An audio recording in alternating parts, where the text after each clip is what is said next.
Hi guys, my name is Lisa and I'm going to show you guys how to sew this really easy front tie top. It's perfect for the warm weather we have coming up, and the pattern is available in my Etsy store. So starting off, you want to make sure it's going to fit well. So you're going to take measurements of your bust, under bust, and bicep, and then take those measurements and refer to the size chart. So depending on what your size is, you're going to choose the color line to cut along. For example, if you're an extra small, you're going to cut along the blue line. There is seam allowance included, so you don't even have to add that. We are only going to line the bodice part of this top and not the bottom. So you will need to cut out 4 pieces of all the top pieces, and we're going to start off by sewing the center front to the side fronts. Right side should be sewn together, so this means if you have a pattern, the pattern should be facing together as you sew down that seam. And you're going to trim the seam allowance not too close just to cut down on that bulk, and then press the seam allowance towards the side seam. You'll be doing this 4 times, 2 for your facing and 2 for your lining. Next, we're going to take your back pieces and sew down your center back, and again you should be doing this twice. 1 for your facing and 1 for your lining. Then trim your seam allowance and press it open.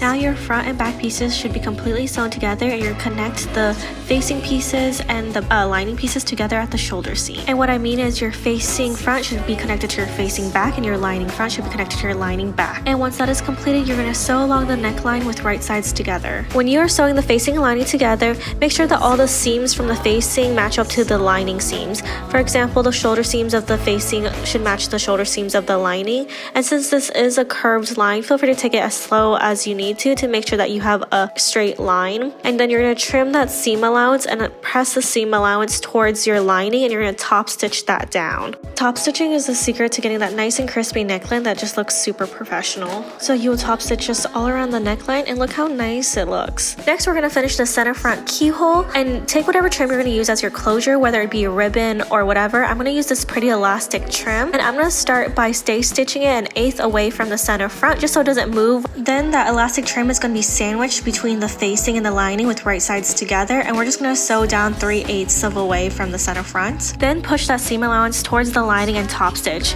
You're not going to be able to top stitch all the way up just because it gets too small and you don't want to accidentally sew other layers, so just top stitch as far up as you're able to. Clip the corners at an angle to cut down on the bulk so that you're able to flip it inside out and have a sharp corner. Now we're going to repeat this for the other side. I'm going to stay stitch down the other end of the trim 1/8 of an inch away from the edge, and then sandwich the elastic between the facing and the lining, making sure that I don't catch the other side as I sew down 3/8 away from the center front. Trim that corner at an angle, then push the seam allowance towards the lining and top stitch as far up as possible, and look how nicely the top is finished. Now we are going to finish the bottom edge of our top pieces. We are going to cut off 1/8 of an inch away from the lining just so it can sit nicely, and we're going to start with the back piece. So we're going to sandwich our piece. We're going to put our back pieces together and line it up at the bottom edge with the right sides together, and we're going to sew along the edge and cut that seam allowance, and then do the same for the front pieces. Because your side seams are open, you're going to be able to pull it right side out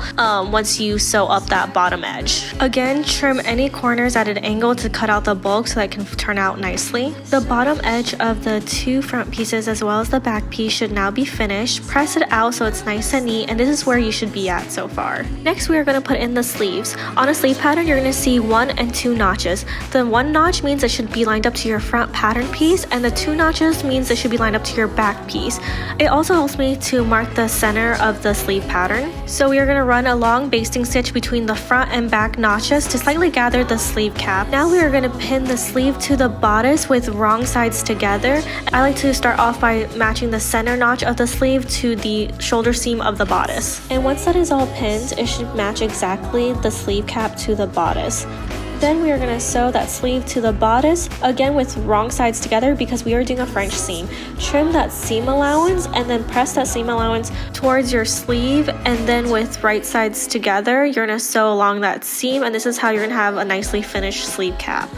Repeat this step for the other sleeve. Next, we will be sewing the side seam and the underarm of the sleeve.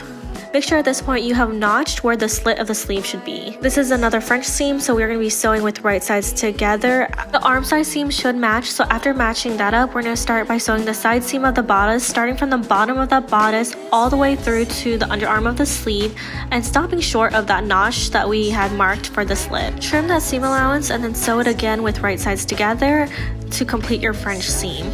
Now we are going to complete the slit of the sleeve by clipping in where we had stopped earlier. Then we are going to finish all the raw edges with a rolled hem finish. At the top of the slit, just pivot your sewing foot instead of ending your stitch so it's a cleaner finish. The slit of the sleeve should be finished with a rolled hem as well as the cuff of the sleeve. Repeat the step for the other sleeve. Now we are going to sew all the bottom pieces of your top together. So starting with your center front, it should be sewn to your center back bottom. At the side seam, then your center back should be sewn together at the center back seam, and then again the center back should match up to the side seam for the center front.